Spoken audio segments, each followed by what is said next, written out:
আসসালামু আলাইকুম রহমতুল্লাহি ওবরকাতুহু।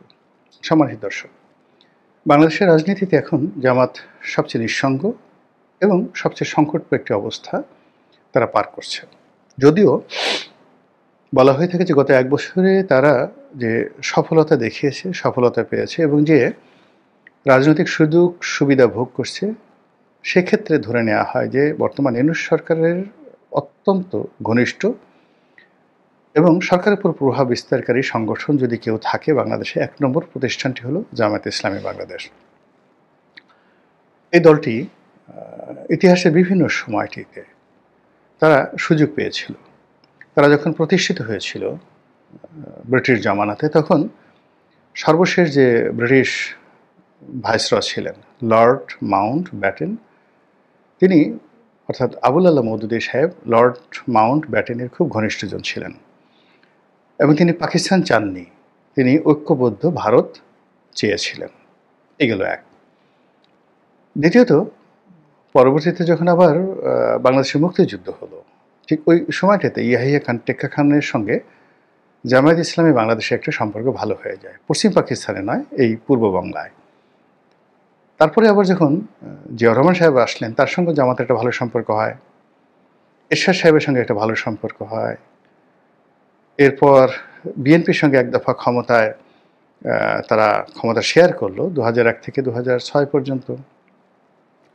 তারপরে যখন বিএনপির উপর বিপদ আসলো, তখন বিএনপিকে তারা বলতে গেলে অনেকটা কার্যত বিএনপি থেকে দূরে থেকে 111-এর যারা মঈনুদ্দিন ফখরুদ্দিন, তাদের সঙ্গে সম্পর্ক রেখে জামাত বুক ফুলিয়ে সারা বাংলাদেশে 2 বছর তারা দাপট দেখালো। তাদের কপাল পুড়ল শেখ হাসিনা ক্ষমতা আসার পরে 2009 সনের পরে, এবং এটা প্রবল আকার ধারণ করলো 2011 সনে। কিন্তু তার আগে এরশাদ জামানাতে 1986-এ আওয়ামী লীগের সঙ্গে তাদের একবার বন্ধুত্ব হয়েছিল, আর 1996 সনের নির্বাচনের আগে আওয়ামী লীগের সঙ্গে তাদের বন্ধুত্ব হয়েছিল। ফলে যখন কোনো মানুষ ক্ষমতাধর হয়, প্রভাবশালী হয়, সেটা ব্যক্তি থেকে শুরু করে একদম রাষ্ট্রের সর্বোচ্চ পর্যায় পর্যন্ত, তাদের সঙ্গে কী করে তেলবাজি করতে হয়, তাদের সঙ্গে কীভাবে মিশে যেতে হয়, কীভাবে রাষ্ট্রীয় সুযোগ সুবিধা গ্রহণ করতে হয়, এই ব্যাপারে জামাতের যে অভিজ্ঞতা, সেই অভিজ্ঞতার কাছে অন্যান্য যারা গতানুগতিক রাজনৈতিক দল তারা একেবারে রীতিমতো শিশু। এটা হলো বাস্তবতা। অতীতে জামাত বহুবার ক্ষমতার কাছাকাছি থেকেছে, কিন্তু এইবার তারা ক্ষমতাকে যত ম্যাটিকুলাসলি ব্যবহার করেছে, গাণিতিকভাবে ব্যবহার করেছে, অঙ্ক দিয়ে ব্যবহার করেছে, জ্যামিতি দিয়ে ব্যবহার করেছে, ত্রিকোণমিতি দিয়ে ব্যবহার করেছে, ফিজিক্স, কেমিস্ট্রি, বায়োলজি দিয়ে ব্যবহার করেছে, এটা অতীতে কখনো হয়নি। ফলে সচিবালয় থেকে উত্তরপাড়া, উত্তরপাড়া থেকে কূটনীতির পাড়া, কূটনীতির পাড়া থেকে যদি দেশের বাইরে চলে যান, পাকিস্তান, তুরস্ক, সৌদি আরব, আমেরিকা, ইংল্যান্ড, মানে সব জায়গাতে জামাতের জয় জয়কার। জামাতের আমির, আপনি চিন্তা করুন, আমেরিকার মাটিতে গিয়ে তিনি ভারতের বিরুদ্ধে, জামাতের নায়েবে আমির আমেরিকার মাটিতে গিয়ে ডক্টর আবদুল্লাহ তাহের, তিনি ভারতের বিরুদ্ধে জিহাদ এবং গাজওয়াতুল হিন্দের যে বক্তব্য দিয়েছেন, এটা কিয়ামতের পূর্ব লক্ষণ। জামাত তো আমেরিকা এবং পশ্চিমা দুনিয়াতে রীতিমতো একটি ভয়ঙ্কর দল হিসাবে পশ্চিমাদেরকে আতঙ্কগ্রস্ত করত। সেই জামাত যখন ডক্টর মোহাম্মদ ইউনূসের সফর সঙ্গী হলেন, ধরে নিতে হবে যে সেখানে আমেরিকার একটা গ্রিন সিগন্যাল আছে। আবার সেখানে দেখেন সৎসঙ্গে স্বর্গবাস, মানে জামাতের সোহবতে থেকে মির্জা ফখরুল সাহেব আমেরিকাতে গিয়ে তিনি বলেই ফেললেন যে ডক্টর মোহাম্মদ ইউনূসের মধ্যে তিনি শহীদ প্রেসিডেন্ট জিয়াউর রহমানের অনেক, যাকে বলা হয়, চরিত্র তিনি দেখতে পান। ভালো কথা, এটি নিয়ে ভীষণ রকম আবার আমার দেশে এটাকে কটাক্ষ করে মাহমুদুর রহমানের পত্রিকা সেটাকে ফটোকাট করে ছেড়ে দিয়েছে এবং দিদা আসছে মির্জা ফখরুল সাহেব গালাগাল খাচ্ছেন। তো এই হলো জামাতের কৌশল, যে আমেরিকা পর্যন্ত পৌঁছে গেছে এবং যে ভারতকে প্রভোগ করছে যে তোমরা বাংলাদেশে ঢুকো, বাংলাদেশে আক্রমণ করো এবং তোমাদের বিরুদ্ধে যুদ্ধ করে 1971 সনে আমাদের যে বদনাম ছিল যে আমরা বিট্রিয়ার, দেশদ্রোহী, আমরা এখন এই দেশের পক্ষে যুদ্ধ করে ভারতীয় বাহিনীর সাথে যুদ্ধ করে আমরা জীবন দেব, শহীদ হব এবং বিজয়ী হব, গাজী হব, প্রমাণ করে দেব যে আমরা কত বড় দেশপ্রেমিক। তো এই জিনিসগুলো যখন হচ্ছে তখন তাদের যারা রাজনৈতিক প্রতিপক্ষ, যারা এই সংঘাতগুলোর অর্থ বুঝতে পারে, জামাতের যে কৌশলগুলো আছে সেই কৌশলের পরিণতিগুলো তারা বুঝতে পারে, তারা ভীত সন্ত্রস্ত হয়ে পড়েছে। তারা যে কোনো মূল্যে জামাত ঠেকাও, জামাতকে আর বাড়তে দেয়া যাবে না, এবং জামাত যা কিছু করার চেষ্টা করছে সব কিছুর বিরুদ্ধে তারা ন্যারেটিভ তৈরি করার চেষ্টা করছে। এদেশের আওয়ামীপন্থী বুদ্ধিজীবী, এদেশের বিএনপিপন্থী বুদ্ধিজীবী, বাম ঘরানার বুদ্ধিজীবী, আমেরিকার দালাল, তারপরে ভারতের দালাল, চীনের দালাল, যারাই আছে না কেন সবাই এখন ঐক্যবদ্ধভাবে গত 1 মাস ধরে, বিশেষ করে জাকসু নির্বাচনের পরে একটা জামাত বিরোধী ঐক্য তারা তৈরি করে ফেলেছে। আপনারা লক্ষ্য করবেন যে অতি সম্প্রতি জনাব তারেক রহমান লন্ডন থেকে তিনি একটি বক্তব্য দিয়েছেন। তো তিনি সেখানে বলেছেন যে গুপ্ত স্বৈরাচার সম্পর্কে আমাদেরকে সতর্ক থাকতে হবে। স্পষ্ট তিনি গুপ্ত স্বৈরাচার বলতে জামাতকে বুঝিয়েছেন, এবং আরও যদি আপনি গুপ্ত স্বৈরাচারের ব্যাখ্যা আমি আপনাদেরকে দিই তাহলে বুঝতে পারবেন যে জামাতকে কত ভয়ঙ্করভাবে তারেক রহমান সাহেব নিন্দা জানিয়েছেন বা তাদেরকে ওইভাবে আখ্যায়িত করেছেন। আমরা জানি যে স্বৈরাচার সাধারণত রাজনীতির যারা স্বৈরাচার তারা প্রকাশ্য স্বৈরাচারী কর্মকাণ্ড করেন। যেমন হিটলার, তার জীবনে কোনো গোপন কোনো বিষয় নেই। তারপর মুসোলিনি, এরশাদ সাহেব, আবার এখন ফ্যাসিজমে শেখ হাসিনাকে বলা হচ্ছে, তিনি যা কিছু করেছেন স্ট্রেট ফরওয়ার্ড ওয়েতে করেছেন। তার জীবনে গুপ্ত কোনো কাজ ছিল না, বা এদের জীবনে গুপ্ত কোনো কাজ ছিল না। স্বৈরাচার কখনো গুপ্ত হয় না রাজনীতির ক্ষেত্রে। তবে অপরাজনীতি, অপসংস্কৃতি এবং আন্ডারওয়ার্ল্ডের যে কুকর্ম, আপনারা তো আন্ডারওয়ার্ল্ড জানেন, যেখানে মাদক চোরাচালান, তারপরে নারী পাচার, খুন, ধর্ষণ, তারপরে শেষে বিভিন্ন সিন্ডিকেট, মানে যা কিছু প্রকাশ্য দিবালোকে হয় না, রাতের আধারে হয়, এই কাজগুলোকে আন্ডারওয়ার্ল্ড বলা হয়। তো এই আন্ডারওয়ার্ল্ড যখন খুব প্রবল আকার ধারণ করে তখন তারা নিজেরা সেই আন্ডারওয়ার্ল্ডের ডন বা রাজা বানিয়ে ফেলে। এবং সেই আন্ডারওয়ার্ল্ডের ডনদের মধ্যে আবার কিছু ডন রয়েছে যারা সিন্ডিকেট করে কাজ করে, 10-12 জন মিলে একত্রে কাজ করে। আবার কিছু কিছু ডন আছেন যারা এককভাবে স্বৈরাচার হয়ে ওঠেন এবং তার বাইরে অন্য কোনো ডনকে তারা কোনো প্রিভিলেজ দেন না, এবং তাদের প্রতিদ্বন্দ্বী যারা আছে তাদেরকে দুনিয়া থেকে সরিয়ে দেন। তো তারা সেই আন্ডারওয়ার্ল্ডের সেই সর্বেসর্বা হয়ে পড়েন। শিকাগোর একজন বিখ্যাত আল কাপোন বা এরকম একটা নাম হবে, আমার নামটা মনে আসছে না, সরি মাফ করবেন, কিন্তু সেই প্রথম মহাযুদ্ধের পরে পুরো আমেরিকা থেকে শুরু করে ল্যাটিন আমেরিকা এবং ইউরোপকে যিনি তছনছ করে ফেলেছিলেন, সেই শিকাগোর বিখ্যাত সেই আন্ডারওয়ার্ল্ডের ডন, যিনি শিকাগোর মেয়র পর্যন্ত নির্বাচিত হয়েছিলেন। তো যাই হোক, তো এরকমভাবে আপনি হাজি মাস্তান আছে ভারতের 50-এর দশকের হাজি মাস্তানের পরে দাউদ ইব্রাহিমের পরে ছোট শাকিলের পরে ছোট রাজন, এরা খুবই আন্ডারওয়ার্ল্ডের ডন। আমাদের দেশে এরকম আন্ডারওয়ার্ল্ডের ডন এখন পর্যন্ত তৈরি হয়নি যারা কিনা সব কিছু নিয়ন্ত্রণ করতে পারে। কিন্তু দাউদ ইব্রাহিমকে আপনি যদি ধরেন এই আন্ডারওয়ার্ল্ডের ডন, আর অন্য নাটক সিনেমা যদি আপনি আন্ডারওয়ার্ল্ডের ডন বুঝতে চান তাহলে গডফাদার সিনেমাটা আপনি দেখতে পারেন। ওদের প্রায় প্রতিটি সিরিজেই অসাধারণ নৈপুণ্যের সঙ্গে এই আন্ডারওয়ার্ল্ডের ডনদের যে চরিত্র এটা ফুটিয়ে তোলা হয়েছে। তো যখন আন্ডারওয়ার্ল্ডে কেউ কোনো কাজ করেন এবং ওই ক্ষেত্রে ডন অন্য কারো কথা শোনেন না, এবং তিনি যাকে টার্গেট করেন মারার জন্য, যাকে টার্গেট করেন রক কাটার জন্য, যাকে টার্গেট করেন গলা কাটার জন্য, সেটা যে কোনো মূল্যে 100 বার যদি তিনি যাকে বলা হয় ফেইল করেন বা পরাজিত হন, ব্যর্থ হন, তারপর তিনি সেই কাজগুলো করবেন। এটাকে বলা হয় স্বৈরাচারী গুপ্ত স্বৈরাচারকে যদি আপনি সুন্দরভাবে ব্যাখ্যা করেন, বিশ্লেষণ করেন, তাহলে তাদেরকে আসলে আন্ডারওয়ার্ল্ডের যে এই স্বৈরাচারী ডনগুলো রয়েছে তাদের সঙ্গে তুলনা করা যেতে পারে। বাংলাদেশের রাজনীতিতে জনাব তারেক রহমান সাহেব যখন এই গুপ্ত স্বৈরাচারের আতঙ্ক থেকে বা আক্রমণ থেকে বা গুপ্ত স্বৈরাচারের যে ক্ষয়ক্ষতি থেকে নিজেদেরকে রক্ষা করার জন্য, সবাইকে সতর্ক থাকার জন্য আহ্বান করেন, আপনি বুঝতে পারেন যে তার ক্রোধ, তার ক্ষোভ কোন পর্যায়ে চলে গেছে। একটা সময় ছিল বিএনপির যারা লোকজন তারা জামাতের লোকজনদেরকে রীতিমতো দেবতা বা অলি আল্লাহ, পীর, মাসায়, গাউস কুতুব, দেবতা বললাম, বিএনপিতে অনেক হিন্দু আছেন, তো হিন্দুরা তো আর অলি আল্লাহ মনে করবেন না, দরবেশ মনে করবেন না, তারা দেবতা মনে করবেন, সাধু সন্ন্যাসী মনে করবেন। তো এইভাবে বিএনপির সব লোক জামাতের লোকদেরকে সাধু সন্ন্যাসী মনে করতেন।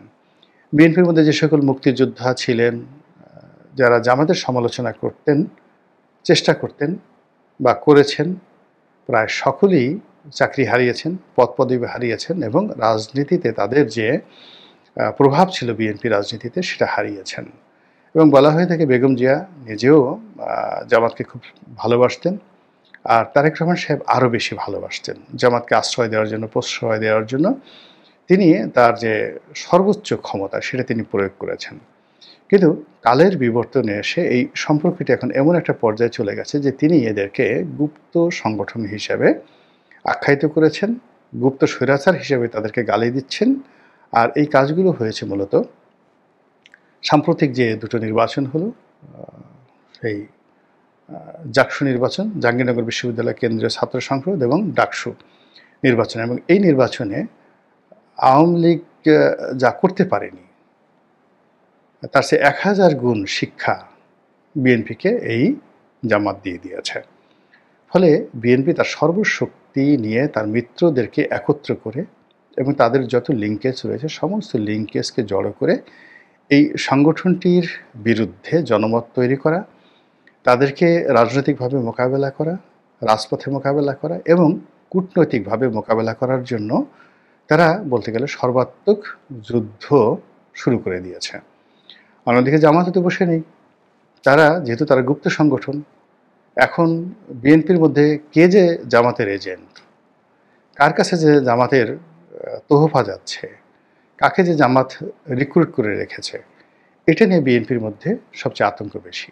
ছাত্রদলের কোন নেতাটি আসলে মূলত শিবিরের লোক, যুবদলের কোন নেতাটি আসলে মূলত জামাতের লোক, কিংবা একেবারে জনাব তারেক রহমান সাহেবের লন্ডন অফিসের তার যে ঘনিষ্ঠজন, সেই ঘনিষ্ঠজনদের মধ্যে কে যে জামাতের লোক না, এটা কিন্তু এখন বুকে হাত দিয়ে বলা যাচ্ছে না। জামাত এমনই ভাবে প্রতিটি সংগঠনের মধ্যে ঢুকে গিয়েছে।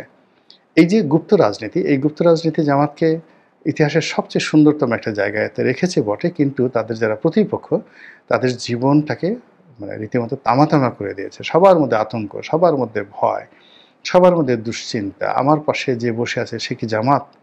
অথবা অনেকে নিজে নিজে চিন্তা করে যে আমি কি জামাত? এরকম একটা অবস্থা তৈরি হয়ে গেছে।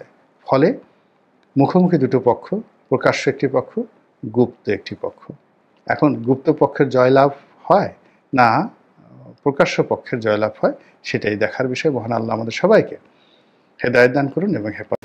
আসসালামু আলাইকুম প্রিয় দর্শক, আপনারা জানেন যে জাতিসংঘের একটা লম্বা সফর শেষ করে, যুক্তরাষ্ট্রের লম্বা সফর শেষ করে ডক্টর ইউনূস এবং তার সঙ্গে যারা গিয়েছিলেন তারা দেশে ফিরে এসেছেন। এবং আমার ধারণা আগামী দিনগুলোতে এখন দেশের রাজনীতি প্রধানত আবর্তিত হবে নির্বাচনকে কেন্দ্র করে। এই নির্বাচন কি হতে যাচ্ছে, নির্বাচন কিভাবে হবে, নির্বাচনকে শান্তিপূর্ণভাবে হতে পারবে। যে প্রত্যাশা ডক্টর ইউনূস করেছিলেন এবং বলেছিলেন যে উনি একটা ইতিহাসের শ্রেষ্ঠ নির্বাচন উপহার দিবেন, সেটাকে উনি আদৌ দিতে পারবেন? এই সমস্ত প্রসঙ্গ কিন্তু সামনের দিনগুলোতে আসবে। মাঝে হয়তো এই মাসের মধ্যেই হয়তো সেই জুলাই সনদ নিয়ে কিছু কথা হবে, সেই সনদ কীভাবে বাস্তবায়ন হবে সেগুলো নিয়ে একটু আলোচনা হবে। কিন্তু যে আলোচনাই হোক না কেন, মূল যে বিষয়টা থাকবে রাজনীতিতে সেটা হলো নির্বাচন। এবং নির্বাচন নিয়ে যখন আলোচনা হবে তখন আরেকটা বিষয় কিন্তু গুরুত্বপূর্ণ হয়ে দাঁড়াবে সবার সামনে, এই নির্বাচনের নানা রকম সমীকরণ। কে জিতবে আগামী নির্বাচনে, এবং এই নির্বাচনে কি প্রতিদ্বন্দ্বিতা হবে, কারা প্রতিদ্বন্দ্বিতা করবে, আওয়ামী লীগ কি থাকবে কি থাকবে না, আওয়ামী লীগে থাকবে না এটা এখন পর্যন্ত তাই মনে হচ্ছে। আওয়ামী লীগ না থাকলে তার প্রতিক্রিয়া কী হবে, আওয়ামী লীগের ভোট কোন দিকে যাবে, আওয়ামী লীগ কি আদৌ ভোট দিতে যাবে, এ সমস্ত প্রশ্ন কিন্তু অবধারিতভাবে উচ্চারিত হবে। আমি এত ডিটেলে যাব না, আজকে এত কথা বলাও যাবে না, বাট আগামী কয়েকদিনে তো এগুলো নিয়ে আলোচনা করতেই হবে, আমি করব। আজকে প্রাথমিকভাবে যে প্রসঙ্গটা আমার কাছে বারবার আসছে গত কয়েকদিন ধরে, অনেকে আমাকে প্রশ্ন করছেন যে যদি নির্বাচন ঠিকঠাক মতো হয়, যদি নির্বাচন অবাধভাবে হয়, সুষ্ঠুভাবে হয়, নিরপেক্ষভাবে হয়, জিতবে কে? এই প্রশ্নটার উত্তর আসলে কিছুদিন আগেও খুব সহজ ছিল। এখন এই প্রশ্নের জবাব যাকে আপনি জিজ্ঞাসা করেন সেই জবাব দিতে যে একটু চিন্তা করবে। কারণ যখন সহজ ছিল বলে আমরা ভাবছি, তখন কিন্তু যদি বলা হতো যে শিক্ষা প্রতিষ্ঠানগুলিতে নির্বাচন যেটা হচ্ছে তাতে কে জিতবে, তখনও কিন্তু ওই প্রশ্নের উত্তরটা অনেকের কাছে সহজ ছিল। কিন্তু ফল যখন তারা দেখেছে, ফল দেখার পর তারা ভেবেছে যে আসলে আমরা কত সহজে ভুল করছিলাম। এখন এখানেও কি খুব সহজে ভুল হচ্ছে? আমি এই আলোচনাগুলো করবো আগামী কয়েকদিন ধরেই। আমি এগুলো ধীরে ধীরে ধীরে ধীরে একটা একটা করে পয়েন্ট নিয়ে আলোচনা করব। আমি কেবল এখন যেটা বলতে চাই, আজকের থেকে 6 মাস আগে, 8 মাস আগে সবাই জানতো যে নির্বাচন হওয়া মানেই হলো বিএনপির নিরঙ্কুশ সংখ্যাগরিষ্ঠতা লাভ করা, মানে 200 আসনের বেশি তারা পেয়ে যাবে। এখন বিএনপির লিডাররাও কি বুকে হাত দিয়ে বলতে পারবেন যে তারা এখন ওরকম ভাবছেন?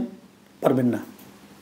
এর মধ্যে কি কি ঘটেছে, আমি বরং বিএনপি এবং জামাত, প্রধান দুটো দল তো দুটোই, বিএনপি এবং জামাত ইসলাম আলোচনার এবং রেসে এনসিপির নাম কেউ ভুলেও উচ্চারণ করতে চাইবে না আমার ধারণা।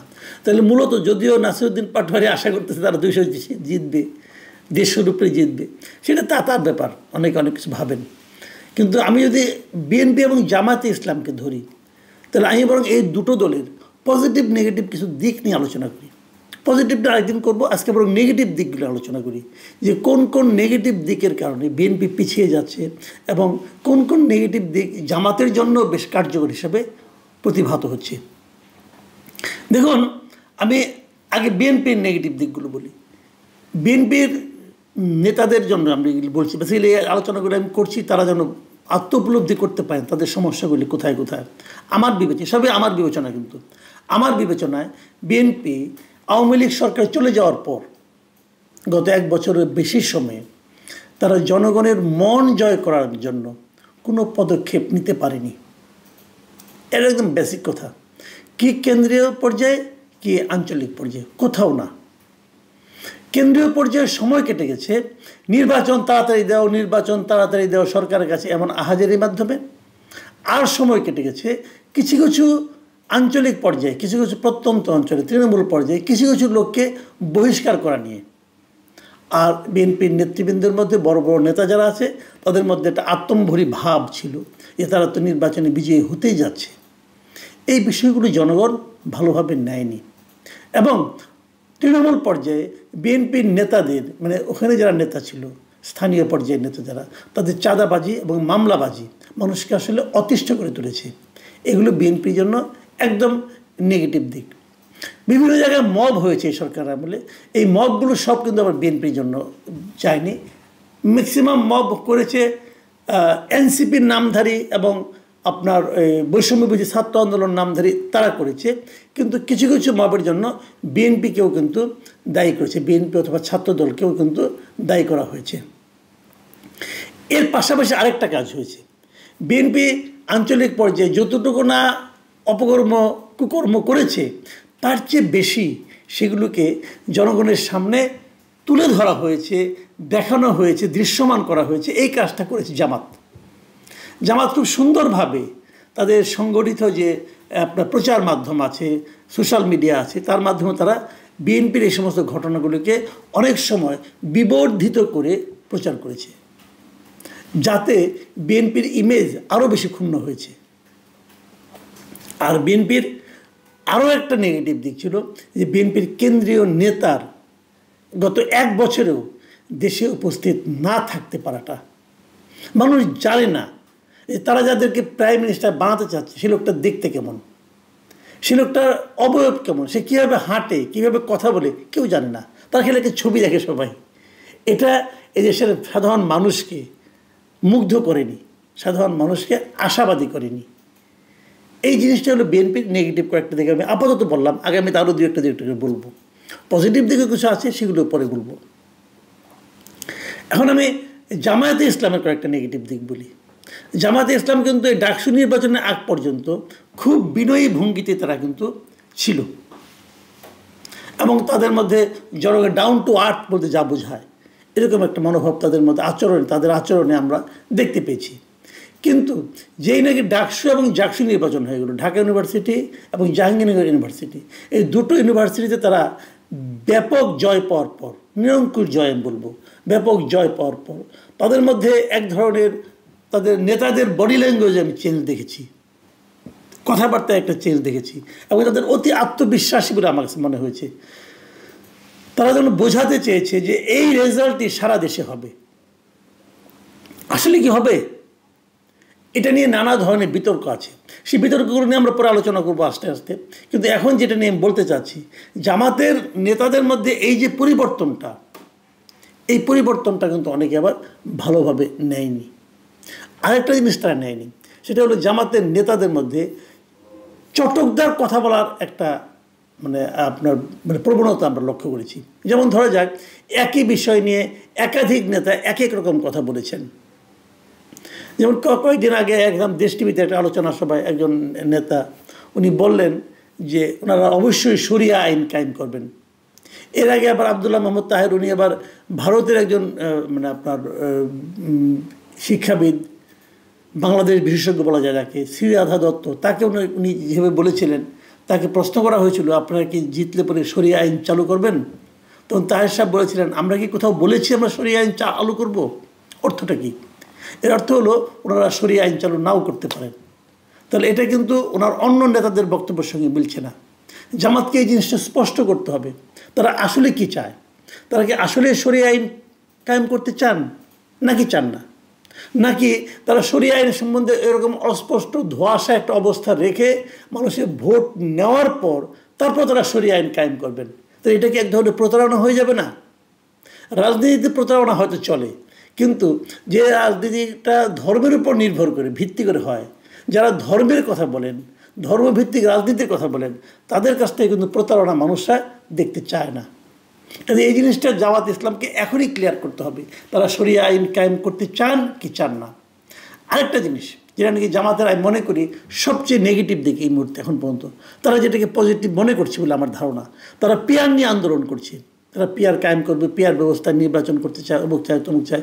কিন্তু একটা কথা জামাত কিন্তু এখনও ক্লিয়ার করে বলতেই পারে নাই, তারা কোন পদ্ধতির পিয়ার চায়। এই পিয়ার নিয়ে যে সমস্ত প্রশ্ন উঠেছে, আমি দেখেছি অনেক জামাত যেটা পিয়ার নিয়ে কথা বলছেন, এবং পিয়ার নিয়ে একটা প্রশ্ন যখন কেউ করে যে ঠিক আছে যদি পিয়ার হয় তাহলে স্বতন্ত্র প্রার্থীদের কী হবে, তখন তারা কিন্তু জবাব দিতে পারে না। তারা বলে যে আমরা এটার উপরে গবেষণা করব, বের করব, অনেক রকম পিয়ার আছে। আমি জামাত নেতৃবৃন্দকে বলবো আপনারা এখনই বলে দেন আপনারা কোন ধরনের পিয়ার চান, এবং সেই পিয়ারের প্রত্যেকটা প্রশ্ন, এই যে আমরা মাঝে মাঝে দেখি না FAQ, হ্যাঁ, ফ্রিকুয়েন্টলি আস্কড কোশ্চেন, যে কোশ্চেনগুলো সবসময় বলে যে ভাই এটার কী হবে, ওটার কী হবে, সকল প্রশ্নের জবাব সম্বলিত আপনারা একটা জবাব তৈরি করেন এবং সেটা জনগণের কাছে নিয়ে যান। কেবল তাহলেই আপনারা পিয়ারকে কিন্তু জনপ্রিয় করতে পারবেন। অনেক মিটিংয়ে দেখলাম, অনেক মিছিলে অনেক লোক এসেছে, সাংবাদিকরা জিজ্ঞাসা করছে আপনারা কী চান, পিয়ার চায়, পিয়ার কী জিনিস, তারা কেউ বলতে পারে না, বলে আমাদের নেতা বলছেন পিয়ারের কথা। তো এভাবে বললে কিন্তু আপনি পিয়ারকে জনপ্রিয় করতে পারবেন না। এগুলো কিন্তু এই যে অস্পষ্টতা, জামাতের অস্পষ্টতা এবং সাম্প্রতিককালের যে একটা অতি আত্মবিশ্বাস, আমি মনে করি এগুলো জামাতের জন্য দুর্বলতার প্রকাশ ঘটাবে। আর নির্বাচন অনুষ্ঠানে সরকারের কি দুর্বলতা আছে সেটা বলে শেষ করা যাবে না।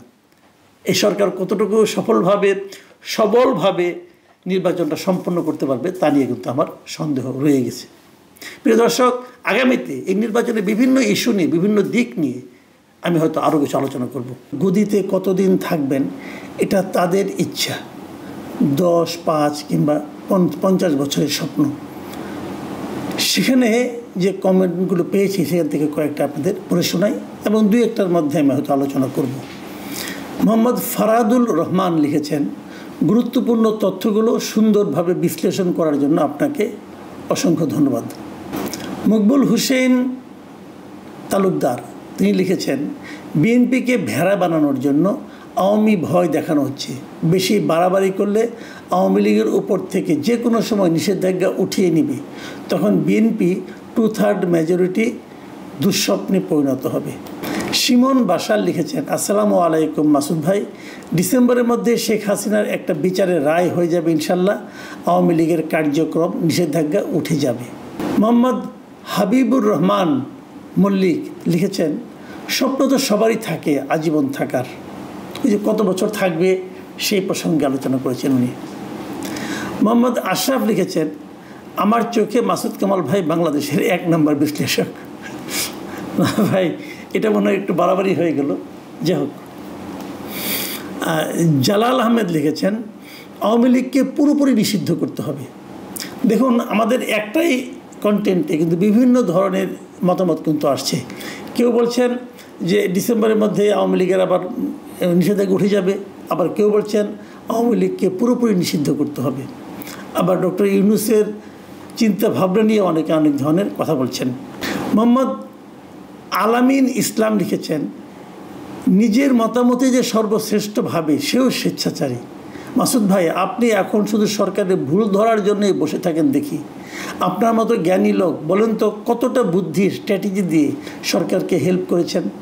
ভুল ধরার পাশাপাশি যে ওভারকামিং স্ট্র্যাটেজি দিতে পারে আমার মতে সেই সর্বজ্ঞানী। আপনারও দোষ নেই, আসলে আমরা মানুষ জাতি এমন, এত তাড়াতাড়ি আমাদের অতীত ভুলে যাই। ভাই এই বিষয়টা নিয়ে আমি একটু কথা বলতে চাই। সেই জিনিসটা হলো, আমি আমার মতামতকে শ্রেষ্ঠ মতামত ভাবি না, এটা আপনারা একটু জেনে রাখা ভালো। আমি আমার মতামতকে সর্বশ্রেষ্ঠ নির্ভুল বলে মনে করি না। আমি একটা মতামত দিই, এবং সেই মতামতটা হলো আমি সরকারের যখন সমালোচনা করি অথবা যে কোনো দলেরও সমালোচনা করি।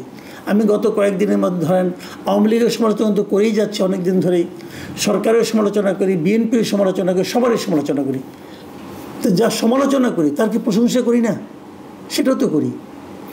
একটা দল, একটা মানুষ, একটা রাষ্ট্র, একটা প্রতিষ্ঠান ভালো করলে প্রশংসা করব, মন্দ করলে সমালোচনা করব। এটা এই কারণেই করি, তাকে ডুবানোর জন্য করি না। এই কারণে করি তারা যেন বুঝতে পারে যে তাদের এই জিনিসটা ঠিক হচ্ছে না। যদি এইটুকু বিশ্বাস করে ঠিক হচ্ছে না, তাহলে তারা শুদ্ধরা নিজেটাই বের করে নেবে। আমার দায়িত্ব তো মানুষকে পরামর্শ দেওয়া না।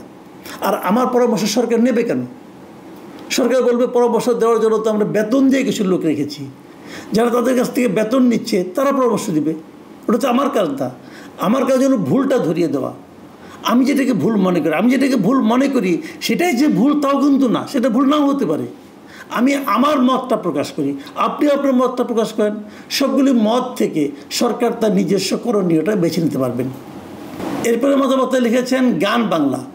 তিনি লিখেছেন, এই লোকটি সম্ভবত ইংরেজি জানে না বা বোঝে না। ডক্টর ইউনূস বললেন কি, আর এই সিনিয়র সাংবাদিক বলছে কি? আশ্চর্য। হ্যাঁ, উনি আমাকে বলেছেন যে আমি ইংরেজি জানি না। হতে পারে ইংরেজি জানি না, ইংরেজি বুঝি না, গান বাংলা সব জানেন, কোনো সমস্যা নাই। কিন্তু আমি যে অনুবাদটা করেছি কালকে, তারপরের দিন এরপরের দিন আরেকটা কন্টেন্ট করেছি, সেখানে আমি প্রথম আলো এই পুরো ইন্টারভিউটা অনুবাদ করে দিয়েছেন। সেই অনুবাদ থেকে আমি নিয়ে আবার আরেকটা কন্টেন্ট করেছি এরপরের দিন। আপনি মিলিয়ে দেখবেন প্রথম আলোর অনুবাদ এবং আমার অনুবাদ হুবহু এক। আপনি যেটাকে ভুল বলছেন অথবা আমি জানি না বলছেন, সেটা যদি সত্য হয় তাহলে প্রথম আলো জানে না, আপনি সব জানেন, কোনো সমস্যা নেই, সেটাও হতে পারে। আমি এবং প্রথম আলো দুজনেই ভুল হতে পারি, কি আর করা। এরপরে মতামতটা লিখেছেন রুমি ইসলাম। এখন তো আর উনি ইউনূস নেই, জিয়াউর রহমান হয়ে গেছে, বিএনপির মহাসচিব এই পদবি দিছে। হাসিনার জন্য মানুষ কাঁদবে, লিখে রাখেন মাসুদ কামাল ভাই। সব বড় বড় শিক্ষিত চোর বাটপার মিলেমিশে সাজানো গোছানো দেশ ধ্বংস করে দিচ্ছে। মাসুদ রানা লিখেছেন, ভাই আপনারা তো খুব বুদ্ধিমান, যখন ইউনূস ক্ষমতা নিল তখন কেন আপনারা বলেননি আপনার মেয়াদ 3 মাস বা 6 মাস? এটা দায় কার? আপনাদের। ভাই আমাদের দায় হবে কেন? উনি ক্ষমতা নিয়েছেন, ওনার মেয়াদ তো আমি নির্ধারণ করে দেব না, উনি নির্ধারণ করবেন। এই আলোচনাটা উঠেছিল যখন নাকি ওই সাংবাদিক ওনাকে বলেছিলেন যে নেপালে তো বলেছে তারা দায়িত্ব নেওয়ার পরেই বলেছে 6 মাসের মধ্যে নির্বাচন দেব, তো আপনারা কতদিন থাকবেন? এই প্রশ্নটা সাংবাদিক করেছিল। তো সেখানে আপনার তো কোনো ব্যাপার না। এবং ইউনূস সাহেব বলছেন ওনাদের যতদিন ইচ্ছা ওনারা ততদিন থাকবেন, মানে ওনারা ঠিক করবেন ওনারা কতদিন থাকবেন। তো সেই প্রসঙ্গে আলোচনা হয়েছিল। সাইফুল ইসলাম মীর লিখেছেন, 13 মাসে ইউনূসের আচরণ কর্মকাণ্ড দেখে বোঝা যায় যে সে সবার সাথে তামাশা করছে, সে বলে এক আর করে আরেক। মোহাম্মদ ফিরোজ কবির লিখেছেন, আপনাকে আওয়ামী দোসর বলবো না, এটা আপনার উপর জুলুম করা হবে। এত বিশ্লেষণ করেন, শুধু এটা বলেন, হাউ BAL মানে Bangladesh Awami League return again present political perspective in Bangladesh, মানে বাংলাদেশে বর্তমান প্রেক্ষিতে কীভাবে আওয়ামী লীগ ফিরে আসবে। এটা তো আমি জানি না কীভাবে আসবো। কখনো কি আমি বলেছি যে আওয়ামী লীগ এইভাবে ফিরে আসবে? বলিনি। আমি কেবল এ কথাটাই বলেছি যে আওয়ামী লীগকে যে নিষিদ্ধ করা হয়েছে এটাকে আমি ঠিক মনে করি না। আমি মনে করি একটা পলিটিক্যাল পার্টিকে নিষিদ্ধ করার দায়িত্ব সরকারের নয়, বিশেষ করে নির্বাহী আদেশে তো নয়ই। পলিটিক্যাল পার্টিকে নিষিদ্ধ করার একমাত্র এখতিয়ার হলো জনগণের। জনগণ যদি ওই পার্টিকে প্রত্যাখ্যান করে, সেই পার্টি একসময় মারা যাবে এবং আইনগতভাবে আদালতের মাধ্যমে করা যেতে পারে, কিন্তু তাছাড়া আর কারো করা উচিত না, এটাই আমি বলেছি। অস্ট্রেলিয়ার একটি ইউনিভার্সিটির teacher doctor Abdul Hakim Newton, ওনার বক্তব্য নিয়ে আমরা আলোচনা করেছিলাম এবং সেখানে উনি মিশ্র পদ্ধতির একটা প্রস্তাবনা দিয়েছেন যে অর্ধেক হবে পিআরের মাধ্যমে, অর্ধেক হবে আমাদের এখানে যেভাবে হচ্ছে সেই প্রচলিত পদ্ধতিতে। সেটার ক্ষেত্রে যে মতামতগুলো এসেছে সেটা বলছি। ইয়াহিয়া মোল্লা লিখেছেন, ঘূর্ণাবর্ত বলে একটা কথা শুনেছি, আমাদের দেশে তার চেয়ে কম কিছু চলছে না। ডাক্তার, হেকিম, কবরেজ, বদ্যি সব জড়ো হয়েছে, রোগী আমাদের দেশ। মনহিয়া মাহিয়া লিখেছেন, মাসুদ কামাল ভাই থাকলে সংসদে বিরোধী দলের দরকার নাই। তাই কেন ভাই, আমি কি বিরোধী দলের ভূমিকা পালন করছি নাকি? সেটা কি আর হয়? যাই হোক, আখতারুজ্জামান বাবুল লিখেছেন, 150 আসন পিআর আর 150 আসন সিট ভিত্তিক হলে খারাপ হয় না। হ্যাঁ, এই ধরনের একটা প্রস্তাব কিন্তু ডক্টর নিউটন দিয়েছেন। মোহাম্মদ হামিদুল ইসলাম লিখেছেন, এই প্রস্তাবটা আসলেই আমার ভালো লেগেছে, যাকে বলে সাপও মরবে লাঠিও ভাঙবে না।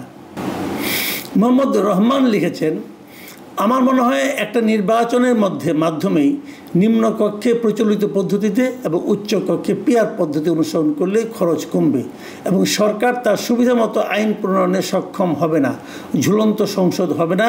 ডাক্তার নিউটন সাহেবের প্রস্তাবিত 600 সদস্য কি একই সংসদে বসবে? সেক্ষেত্রে বর্তমান সংসদ ভবনে আসন সংকলন হবে কিনা সেটা নিয়ে ভেবে দেখতে হবে। বঙ্গবৈদ্য লিখেছেন, সংসদ সদস্য 51% ভোট, পূর্ণতা না পেলে চ্যাম্পিয়ন বনাম রানার্স আপ দ্বিতীয়বার ভোট। এরপরে যে কমেন্টগুলো আমি নিয়েছি সেটা নেওয়া হয়েছে গতকাল যে কন্টেন্ট আমরা করেছি কথাতে, সেখানে বলা হয়েছে ইতিহাসে কোথায় স্থান হবে ডক্টর ইউনূসের। প্রশ্ন করা হয়েছে আওয়ামী লীগ কি ফিরে আসবে। আরেকটা পয়েন্ট ছিল যে ক্ষমতাবানকে নয়, বাঙালি সমর্থন করে নির্যাতিতকে। এখানে প্রথম যে কমেন্টটা পড়ছি সে লিখেছেন আনোয়ারুল হক, তিনি লিখেছেন, মাসুদ কামাল ভাই সাবধান হয়ে যান, বাংলাদেশের মুকুট হাক্কানি পীর সাহেব পিনাকি হুজুর কিন্তু আজকে আনিস আলমগীর সাহেবের পিছে লেগেছে এবং আনিস সাহেব হতাশ হয়ে কথাবার্তা বন্ধ করে দিবেন বলেছেন। এখন কিন্তু আপনার পালা, তাই সাবধানে থাকবেন, আপনার জন্য শুভকামনা রইল। ভাই আমি একটা কথা বলি, এই টিনাকি কথা বলে আমার ভাই লাভ নাই। সে আমার বিরুদ্ধে অনেক কিছু বলছে, এগুলি ভাই আমি পাত্তা দিই না। আপনারা জানেন উনি আমার নামে একটা উকিল নোটিশও পাঠিয়েছিলেন, এই পিনাকি, ওটা আমি ওয়েস্ট পেপার বক্সে ফেলে দিয়েছি, ওয়েস্ট পেপার বাস্কেটে ফেলে দিয়েছি। তো কী হয়েছে ভাই? এই সমস্ত লোককে আমরা গুনি না। আওয়ামী লীগের 17 বছর এই দেশের থেকে শেখ হাসিনার সমালোচনা করেছি, আওয়ামী লীগ গভর্নমেন্টের সমালোচনা করেছি। ওদের মতো লেজ গুটিয়ে দেশ থেকে পালিয়ে যায়নি, বড় বড় কথা বলে বিদেশে বসে। দেশে আসুক না, চ্যালেঞ্জ দিচ্ছি ওদেরকে, দেশে আসুক। ওই মানব এবার আমার কাছে যা বলা দরকার শেষ দিন পর্যন্ত বলে দেবো। ওই সমস্ত ওই বিদেশে বসে ওই গলির কুত্তা গলিতে ঘেউ ঘেউ করে, দেশে আসতে বলেন, তারপর তার সঙ্গে আলাপ করি, সে কত বড় জ্ঞানী। এ সমস্ত ফালতু কথা বলে লাভ নেই রে ভাই। আমি একমাত্র আল্লাহ ছাড়া এদেরকে আর কাউকে ভয় পাই না। ভিজিল স্পার্ক লিখেছেন, মাসুদ সাহেব আপনি ভুল বলছেন, ডক্টর ইউনূসের বাংলাদেশ সম্পর্কে ভালোই আইডিয়া আছে, কিন্তু বাংলাদেশিদের ডক্টর ইউনূস সম্পর্কে ভালো আইডিয়া ছিল না, এখন একটু হচ্ছে। এটা হতে পারে ভাই। মিজান বিডি লিখেছেন, আমি জানি মাসুদ কামাল ভাই সব সময় নিরপেক্ষ কথা বলার চেষ্টা করেন। তবে ইদানিং আপনি যেভাবে নিরপেক্ষতার ডেফিনেশন ঠিক করছেন সেটাই মনে হয় ভুল। কারণ আপনি বলছেন আওয়ামী লীগের নেতারা অপরাধ করেছে, কিন্তু দলটি অপরাধ করেনি। আগামীকাল যদি আওয়ামী লীগকে নির্বাচনের জন্য বৈধ ঘোষণা করা হয়, তাহলে কি সেই সব নেতা নেত্রী ফিরে আসবে না? আপনার মাধ্যমে পুরো জাতির কাছে প্রশ্ন রাখলাম। পুরো জাতির কাছে প্রশ্ন রাখছেন, ঠিক করেছেন। আমি আমার প্রশ্নের উত্তরটা দিই। যদি নেতারা অপরাধ করে থাকে, যেটা আমি বলেছি, তাহলে প্রত্যেকটা নেতার বিরুদ্ধে মামলা হবে। প্রত্যেকটা নেতার বিরুদ্ধে যদি মামলা হয়, এবং তখন আপনি বরং এই আইনটা করতে পারেন যে যদি নেতাদের বিরুদ্ধে মামলা হয়, তাহলে তারা নির্বাচন যদি করতেও পারে, মামলায় যদি তারা অপরাধী প্রমাণিত হয়, তাহলে তাদের এটা বাতিল হয়ে যাবে। সিম্পল তো, তারা তো নির্বাচনই করতে পারবে না। যদি তাদের সবার বিরুদ্ধে মামলা হয় যারা অপরাধ করেছে, তাহলে তারা নির্বাচন কীভাবে করবে? কাজেই আমি আবারও বলছি, আমি এইটাই মনে করি যে অপরাধ করে দল যারা চালায়, তারা দল ইটসেলফ অপরাধ করবে তখন যখন দল একটা সিদ্ধান্ত নেবে, দলীয়ভাবে একটা সিদ্ধান্ত নেওয়া হবে যে আমরা এই কাজটা করব। যেমনটি জামাতে ইসলাম 1971 সালে দলীয়ভাবে সিদ্ধান্ত নিয়েছিল যে তারা পাকিস্তানিদের পক্ষ অবলম্বন করবে, পাক বাহিনীর সঙ্গে সহযোগিতা করবে। সেটা ছিল তাদের দলীয় সিদ্ধান্ত। সেরকম দলীয় সিদ্ধান্ত যদি নেয় কেউ, তাহলে সেটা অপরাধ করেছে। আওয়ামী লীগ এরকম কোনো দলীয় সিদ্ধান্ত নিয়েছে? নেয়নি তো। আমি এই কথাটাই বলেছি ভাই। আব্দুর রৌফ লিখেছেন, কামাল ভাই, আমি আপনার প্রতিটা ভিডিও দেখি, শুনি। সরকার পরিবর্তনের সময় জনগণ যে আশা নিয়ে করেছিল, সেটা যে অন্যের হাতে চলে গেছে বুঝতে দেরি হয়ে গেছে। সরকার পরিবর্তনের পর জনগণ দেখেছে কি কি ধ্বংস করেছে, কাকে কাকে অপদস্থ করেছে, দেশের কি কি ক্ষতি করেছে দেখেছে। একজন বীর মুক্তিযোদ্ধার হাতে হাত করা ছিল মৃত্যুর পর। ভাই, এখন এই সরকার ও সমর্থক যে 71 বিরোধী, এর প্রমাণ সব দিকে দিয়েছে। তাই এই সরকার স্বাধীনতার পক্ষের কোনো দল রাখবে না। এত জুলুমবাজ সরকার কখনো হয়েছে এই দেশে? যে মব করেছে, এমন মব মানুষ কখনো দেখে নাই। প্রতিহিংসা করে আওয়ামী লীগকে অনেক এগিয়ে দিয়েছে। ভাই, আপনার এই মতামত সম্পর্কে আমার নতুন করে বলার কিছু নাই, এটা আপনার ওপিনিয়ন। কিন্তু আমি এর সঙ্গে আমি কিছুটা একমত। মোহাম্মদ উবায়দুল্লাহ হুসাইন লিখেছেন, জনাব মাসুদ কামাল ভাই, উনি যে টিসিবি কার্ড বন্ধ করে দিয়েছে, সেখানে কি উনি দেখেন নাই যে 43 লক্ষ গরিব পরিবার আওয়ামী লীগের আছে? এটাও কিন্তু একটা ভালো পয়েন্ট। উনি বলার চেষ্টা করেছেন যে 43 লক্ষ টিসিবি কার্ড যে বন্ধ করে দেওয়া হয়েছে, উনি বলেছেন এগুলি আওয়ামী লীগের। যদি আওয়ামী লীগের হয়, তাহলে 43 লক্ষ তো আওয়ামী লীগের পরিবার। তাহলে আওয়ামী লীগের সমর্থক কত ভেবে দেখুন একবার। উনি একদম অ্যাকুরেটলি কিন্তু একটা পয়েন্ট আউট করেছেন। এটা শেষ মন্তব্য। মোহাম্মদ শরীফ লিখেছেন, মাসুদ কামাল ভাই, আপনি কি চান আওয়ামী লীগ ফিরে আসুক? রিপ্লাই দিবেন আশা করি। হ্যাঁ, আপনি রিপ্লাই দেব। আমি চাই আওয়ামী লীগ ফিরে আসুক না, আমি চাই যে বাংলাদেশের সকল রাজনৈতিক দল জনগণের সামনে যার যার বক্তব্য নিয়ে উপস্থিত হোক। সকল রাজনৈতিক দল। আমি কোনো রাজনৈতিক দলকে নির্বাহী আদেশে নিষিদ্ধ করার পক্ষে নই। কোনো রাজনৈতিক দলকে নির্বাহী আদেশে নিষিদ্ধ করাটাকে আমি পছন্দ করি না, সাপোর্ট করি না। সকল দল তার আদর্শের কথা বলে জনগণের সামনে আসবে। জনগণ যাদেরকে গ্রহণ করবে তারাই টিকে থাকবে, যাদেরকে প্রত্যাখ্যান করবে তারা হারিয়ে যাবে, নিশ্চিহ্ন হয়ে যাবে। এটাই আমি চাই। প্রিয় বন্ধুরা, প্রীতি, সালাম এবং শুভেচ্ছা নেবেন। আমরা যখন মেডিকেল কলেজে পড়তাম, তখন বাংলাদেশে 8টা মেডিকেল কলেজ ছিল এবং আমাদের এই 8টা মেডিকেল কলেজের মধ্যে পারস্পরিক একটা যোগাযোগ ছিল। আমরা মোটামুটি বন্ধুদের মধ্যে যারা একটু নেতৃস্থানীয় ছিল সবাইকে চিনতাম। এর মধ্যে আবার বরিশাল মেডিকেল কলেজটা একটু স্পেশালি আমি একটু কানেক্টেড ছিলাম অনেক কারণে। কারণ আমার খুলনার অনেক ছোট ভাই, বড় ভাই, বন্ধু তারা খুলনা থেকে বরিশাল মেডিকেলে চান্স পেয়ে পড়েছে।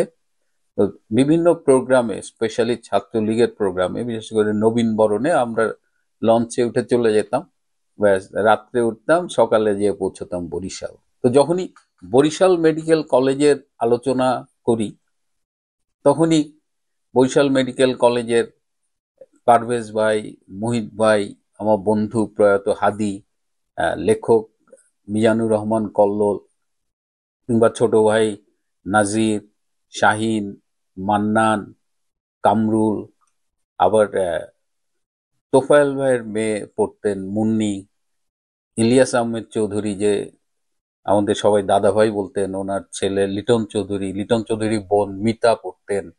তো এদের নামগুলো মনে পড়ে যায় আর কি, কারণ সেই সময়ের এই স্মৃতিগুলো।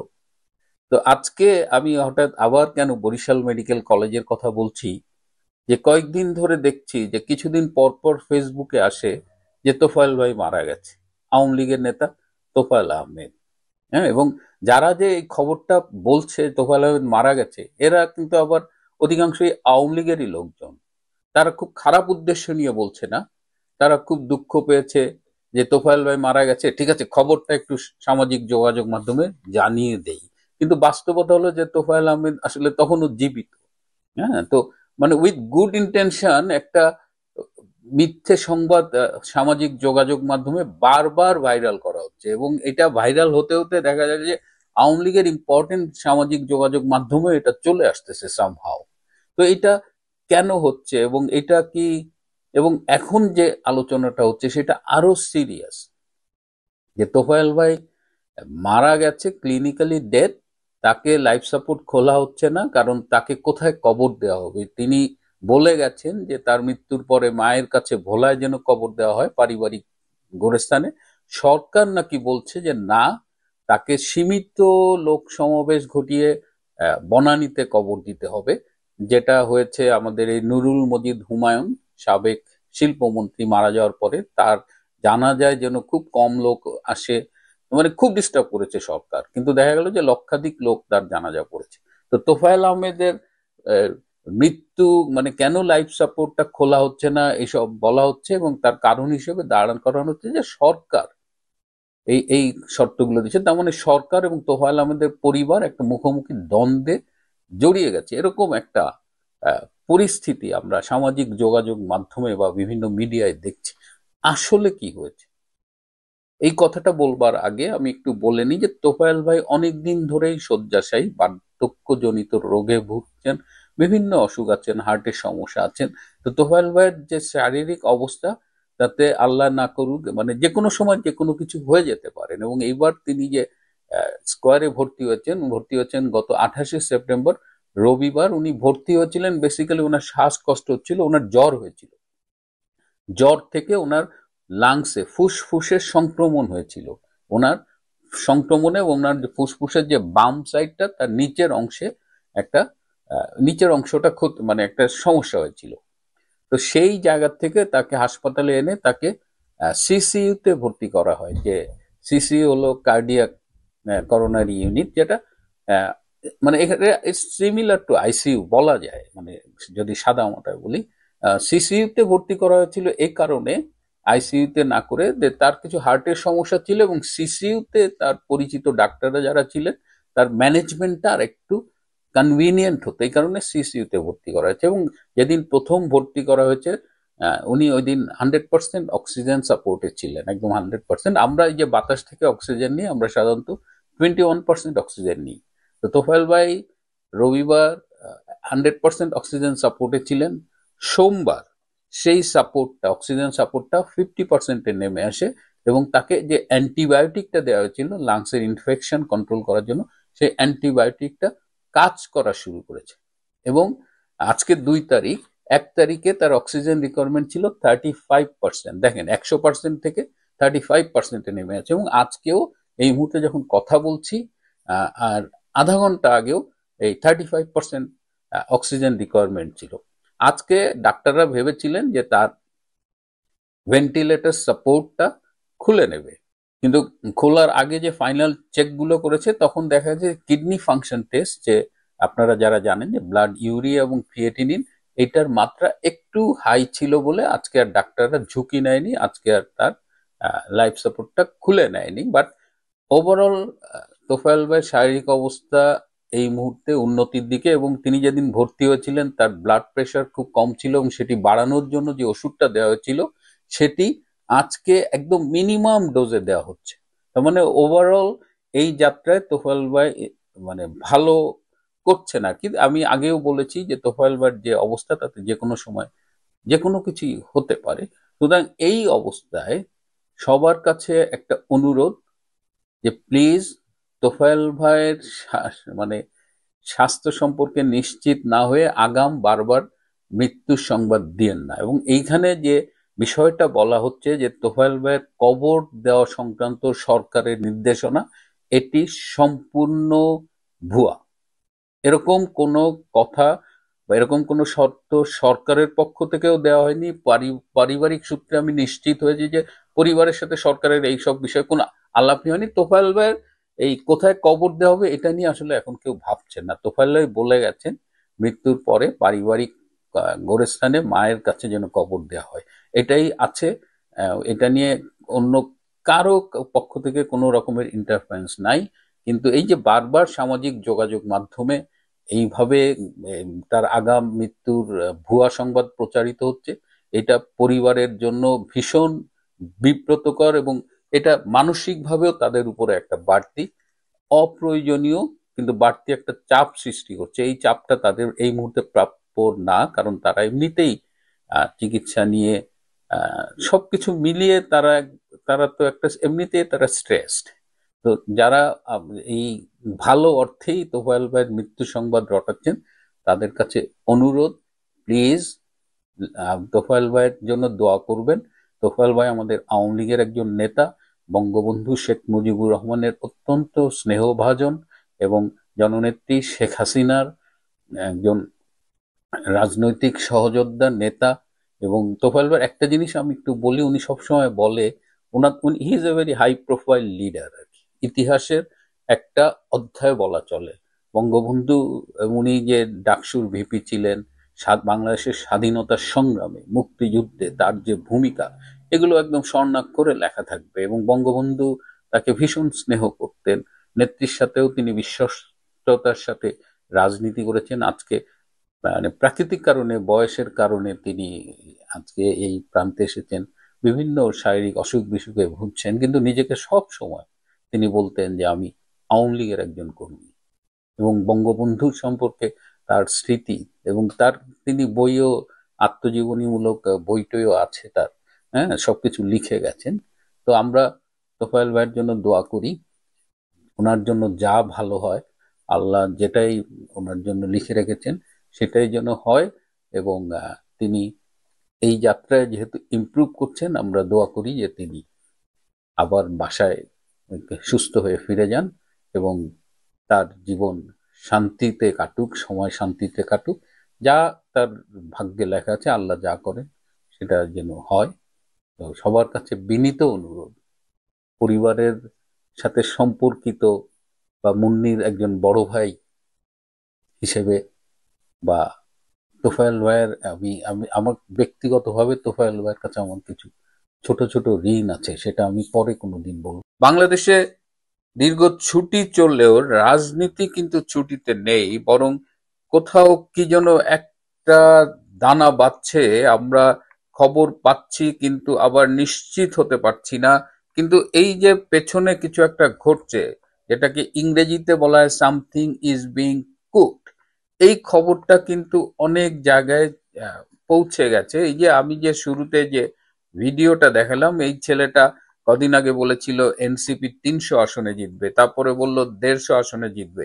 আজকে তার বডি ল্যাঙ্গুয়েজ দেখছেন, তার মুখের দিকে তাকানো যাচ্ছে না। সেই আত্মবিশ্বাস, সে আওয়ামী লীগকে বের করে দেওয়া, দেশের ক্ষমতা দখল করা, সেই জায়গাগুলো কেমন যেন নিয়মান হচ্ছে। এবং আজকে সকালে জামাতে ইসলামের আমির ডক্টর শফিকুর রহমান তিনি তার দলের বেশ কিছু কেন্দ্রীয় নেতৃবৃন্দকে তার কার্যালয়ে ডেকেছিলেন।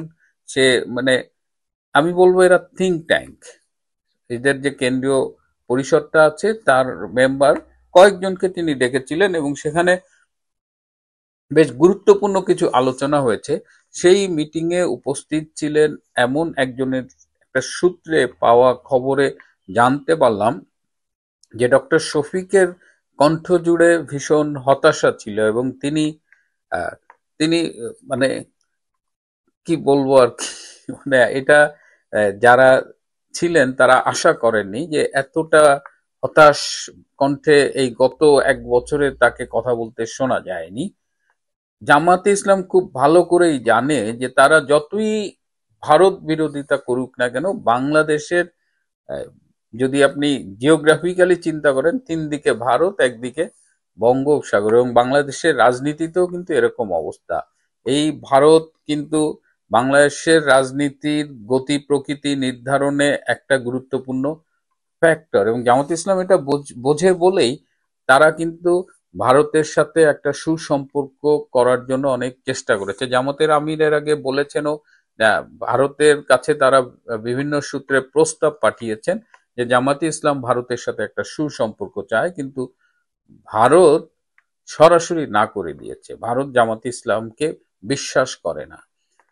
আমরা কয়েকদিন আগে দেখেছি যে হেফাজতের নেতা মামুনুল হক, তিনি একটা প্রতিনিধি দল নিয়ে আফগানিস্তানে গিয়েছেন এবং তালেবানের নেতাদের সাথে দেখা করেছেন। সেই বৈঠকের একটা উদ্দেশ্য ছিল যে তালেবান নেতৃবৃন্দের মাধ্যমে ভারতের সাথে একটা যোগাযোগ গড়ে তোলা। আপনারা জানেন যে আফগানিস্তানের যে বর্তমান শাসক গোষ্ঠী রয়েছে তালেবান, তাদের সাথে ভারতের একটা বর্তমানে একটা সুসম্পর্ক বিরাজ করছে, কিন্তু সেই মিশনও তারা ফেল করেছে। অর্থাৎ তালেবান নেতৃবৃন্দের মাধ্যমে ভারতের সাথে একটা সুসম্পর্ক গড়ে তোলার যে চেষ্টা তারা করেছিলেন সেটাও ব্যর্থ হয়েছে।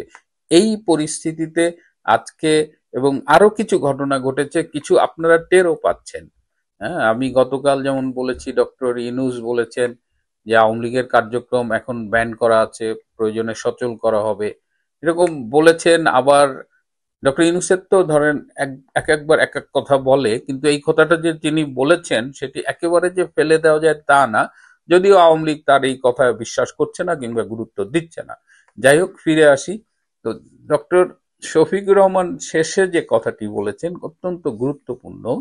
তিনি বলেছেন যে এই যে সব কিছু গুছিয়ে আনলাম, এত কিছু করলাম।